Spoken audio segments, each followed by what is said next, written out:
की इस वीडियो में मैं आप लोगों को कोकिलाक्ष, मोखला, ताल मखाना, इसके बहुत सारे नाम हैं। आज मैं आप लोग को इसके बहुत सारे ऐसे चमत्कारी फ़ायदे बताऊंगा जो शायद आप नहीं जानते होंगे।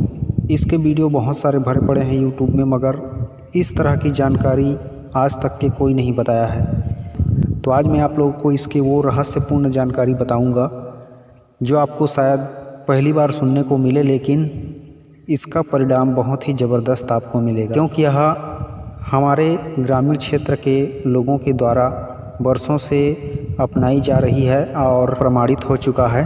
तो आज वीडियो को लास्ट तक ज़रूर देखिए।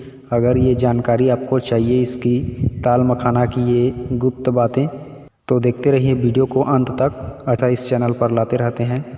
इसे छत्तीसगढ़ी में मोखरा कहा जाता है और हिंदी में ताल मखाना कहा जाता है, संस्कृत में कोकिलाक्ष कहा जाता है। इस तरह से बहुत सारे नाम हैं जो अलग अलग भाषा में अलग अलग नाम से जाने जाते हैं। तो दोस्तों, मेरे ख्याल से इस कोकिलाक्ष को यानी मोखरा को यानी ताल मखाना को सभी लोग जानते होंगे, और जो नाम भी नहीं जानता होगा वह भी मेरे ख्याल से इसको कहीं ना कहीं कभी ना कभी देखा ही होगा। तो अभी आप देख करके पहचान रहे होंगे, तो अच्छे से देख करके पहचान लीजिए। सबसे पहले तो यह ताल मखाना बहुत ही कमाल की औषधि भी है, और इसमें वो चमत्कारी गुण भी छुपा हुआ है जिसके चमत्कार से आप शायद रूबरू नहीं हुए होंगे अभी तक के। तो आज वीडियो कंप्लीट देखते रहिए। इसके संदर्भ में एक बहुत ही अच्छी श्लोक है जिसे मैं आप लोगों को सुना रहा हूँ और उसका भावार्थ भी बताऊँगा। कोकिलाक्ष बीजानी अजा छिरेण लांगलिम क्वाथ येल्ले पयेत तेन योनि प्रक्षालयेत पुनः जले कपासी मूलांच धृष्ट्वा मृदाम्निना पचेत अनेन क्षालनम कुयदिम भगम संकोचयेत ध्रुवम वृद्धानामपि नारीणम योनि संकोचन भवेत। तो इस तरह से ये श्लोक मैंने आपको सुना दिया दोस्तों। अब इसका भावार्थ कुछ क्षण के बाद मैं आपको बताऊंगा। सबसे पहले मैं इसके और अन्य चमत्कारी फ़ायदे हैं और जो भी गुणधर्म हैं उससे शुरुआत करते हुए आपको लास्ट में इसका भावार्थ बताऊंगा। तो आप बने रहे वीडियो में लास्ट तक। दोस्तों, सबसे पहले मैं आपको इसके फ़ायदे बता रहा हूँ, आयुर्वेदिक फ़ायदे, ताकि आपको किसी भी प्रकार के फ़ायदों से वंचित रहना ना पड़े। इसके जो पत्ते हैं, यह पत्ता सूजन दर्द निवारक होता है, और कहीं कहीं इसको फ्रैक्चर हो जाने पर भी इसको लुगदी पेस्ट बना करके लगाया जाता है।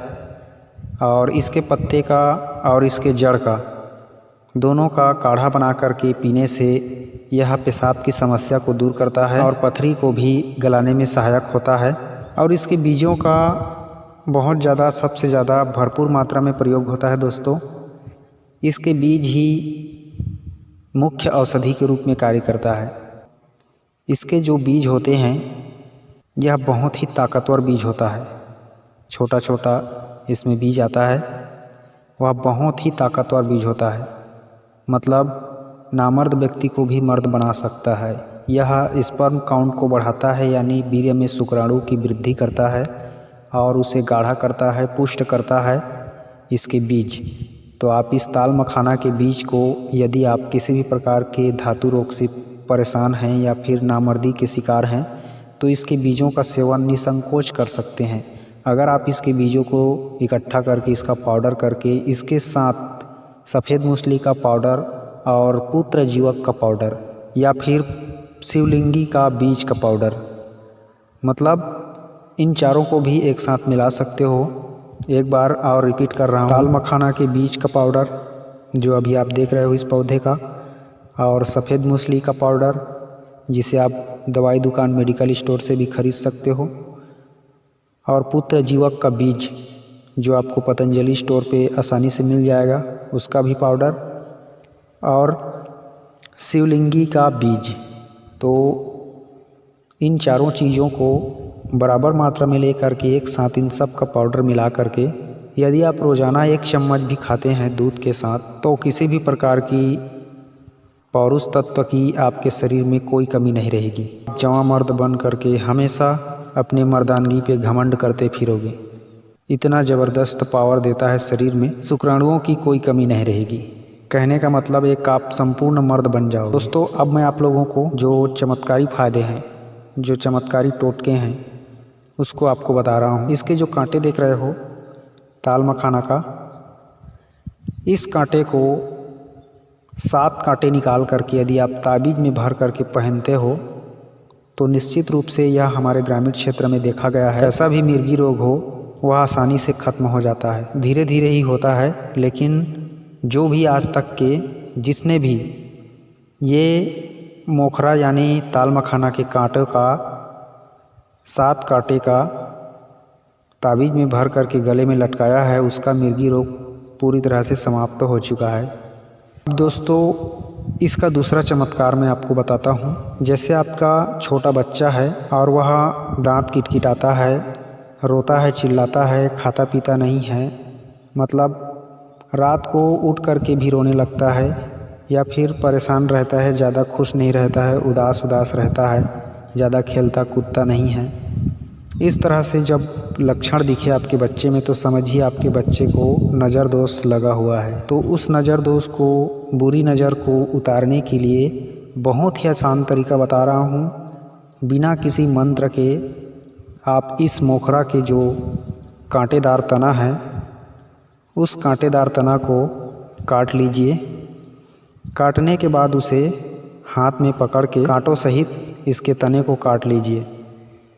अब उसको हाथ में, दाहिने हाथ में पकड़ के बच्चे के सर से लेके पाँव तक 7 बार उतारिए। और किस तरह से उतारना है, पहले पकड़ लीजिए और उसे आग में दिखा करके, यानी आग का भावना दे करके आग में दिखा करके बच्चे के सर पे रख के नीचे पैर तक उतारना है 7 बार।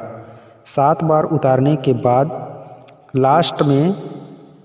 लास्ट 7वां बार को घुमा करके पीठ की तरफ सर से लेके पाँव तक उतारना है, मतलब 8 बार हो जाएगा। 7 बार आगे की तरफ उतारना है और 7वां लास्ट को घुमा करके पीठ से, मतलब पीठ की तरफ मुंडी से लेके पैर तक उतारना है।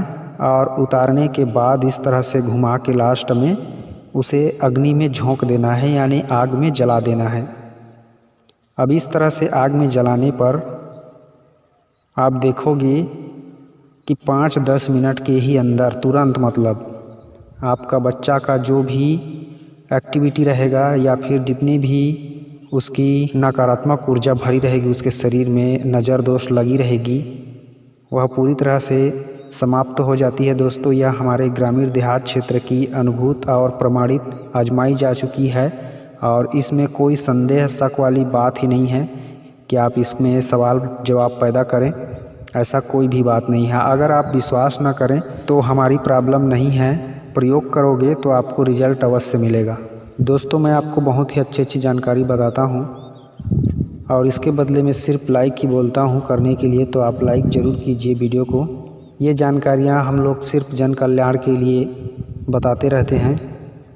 दोस्तों अब और सुनिए, इस ताल मखाना के जड़ी को और कुम्हार की चाक की मिट्टी को और भेड़ी के दूध को, यानी मोखरा की जड़ी, ताल मखाना की जड़ी और कुम्हार की चाक की मिट्टी और भेड़ बकरी की दूध, यानी भेड़ बकरी दोनों में से कोई भी चल जाएगा। तो इन तीनों को एक साथ घोटाई करके, उसका एक साथ मिश्रण करके जो मिश्रण घोल तैयार होगा, उसको यदि आप, जिसका गर्भ गिर रहा हो, गिरते हुए गर्भपात वाली महिला को पिलाते हो तो उसका गर्भपात ठहर जाता है। और जिसे बार बार गर्भपात होता हो उसको यदि पिला दिया जाए तो उसका गर्भ गिरना हमेशा के लिए बंद हो जाता है और जो गिरता हुआ गर्भ रहेगा वह भी ठहर जाएगा। तो इस तरह से इतना चमत्कारी है इसका ये अचूक प्रयोग, अचूक टोटका। आप लोग ज़रूर करके देखिएगा, भविष्य में कभी ज़रूरत पड़े तो। दोस्तों इस मोखरा की कांटेदार लकड़ी को, कांटेदार तने को काट करके इसे काला कपड़ा में लपेट करके घर के मुख्य द्वार में भी लगाया जाता है, लटकाया जाता है काला कपड़ा में लपेटकर। और इस तरह से इसके कांटेदार तने को काला कपड़ा में लपेट कर लगाने से घर के मुख्य द्वार में घर में नकारात्मक ऊर्जा का प्रवेश नहीं होता है और सकारात्मक ऊर्जा का प्रवेश घर में होता है। तो इस तरह से आप घर को भी नज़र दोष से या फिर नकारात्मक ऊर्जाओं से बचा सकते हो। इस ताल मखाना के कांटेदार तने को काले कपड़े में लपेट करके किसी भी शुभ दिन में ये कार्य कर सकते हो आप। दोस्तों, अब मैं आप लोगों को इस संस्कृत श्लोक का अर्थ बता रहा हूँ। कोकिलाक्ष बीजानी अजाक्षिरेण लांगलिम क्वाथ ये लेपयेत तेन योनि प्रक्षालयेत पुनः जले कपासी मूलांच धृष्ट्वा मृदाम्निना पचेत अनेन छलानम कुयदिम भगम संकोचयेत ध्रुवम वृद्धनामपि नारीणाम योनि संकोचन भवेत। इस संस्कृत श्लोक का अर्थ यह है दोस्तों कि ताल मखाना के जो बीज है और जो कलिहारी का जड़ होता है, यानी कलिहारी का तना जड़ कोई सा भी भाग चल जाएगा। तो ताल मखाना का बीज याद रख लीजिए, ताल मखाना का बीज और कलिहारी का जड़ तना कोई सा भी, मतलब कलिहारी होना चाहिए, उसका पत्ता भी चलेगा। कलिहारी आप समझ रहे होंगे, अगर नहीं समझते हैं तो मैं आपका इसका हिंदी नाम बता देता हूँ। इसका हिंदी नाम है अग्निशिखा और उस अग्निशिखा का भी वीडियो हमने बना के उसकी जानकारी दे दिया है। डिस्क्रिप्शन में सबका लिंक है, आप देख सकते हो। तो ताल मखाना के बीज और अग्निशिखा का जड़ या कोई सा भी भाग आप समान मात्रा में ले करके उसे बकरी के दूध में पकाना है। बकरी के दूध में पकाने के बाद उसका लेपन करना है। और कहाँ लेपन करना है? जिस नारी का योनि भ्रंश हो चुका है, मतलब योनि फैल चुकी है, टाइटनेस नहीं है, कुंवारी कन्या की तरह नहीं है, उस योनि में यदि आप इस लेप को लेप करते हो तो निश्चित रूप से योनि का ढीलापन समाप्त हो जाता है और वह 16-17 वर्ष की कन्या, कुंवारी कन्या की तरह टाइट हो जाता है। तो इस तरह से कहा गया है इस श्लोक में। और इस श्लोक में अंत में और कहा गया है, मतलब इसका दूसरा तरीका बताया है योनि भ्रंश को दूर करने का। वह इस तरह से है, कपास की जो जड़ होता है, कपास आप सभी लोग जानते होंगे, कपास यानी रुई। तो उस कपास की जो जड़, मैं अभी आपको कपास का ये वृक्ष भी दिखा दे रहा हूँ। तो कपास की जड़ को खोद करके निकाल करके उसकी जड़ को अच्छे से पीस करके उसे भी गर्म आंच में पका लीजिए। इसमें किसी भी प्रकार की कोई अन्य चीज़ मिलाने की आवश्यकता नहीं है। सिर्फ कपास की जड़ को कूट पीस करके पेस्ट बना के गर्म आंच में पका करके उसे योनि में लेप कर दीजिए आधा 1 घंटे के लिए, और उसे गर्म गुनगुने पानी के साथ या ठंडे पानी के साथ, जैसा भी चाहे आप उसे धो सकते हैं और धो दीजिए। इस तरह से लगातार 2-3 दिन कीजिए, आपको विश्वास नहीं आएगा, उतना ज़बरदस्त टाइटनेस आएगा। किसी भी प्रकार की योनि भ्रंश को दूर कर देता है। योनि अगर कट छिल गया है तो वो भी समाप्त हो जाता है। कपास की जड़ बहुत ही अत्यंत प्रभावशाली है, यह आजमाया जा चुका है, आप भी इसे आजमा करके देख सकते हो। कोई भी वृद्ध स्त्री भी इसे अगर लगाती है तो वह पुनः 16-17 वर्ष की आयु की भांति टाइट उसका योनि हो जाता है। तो इस तरह से कहा गया है शास्त्रों में। तो दोस्तों,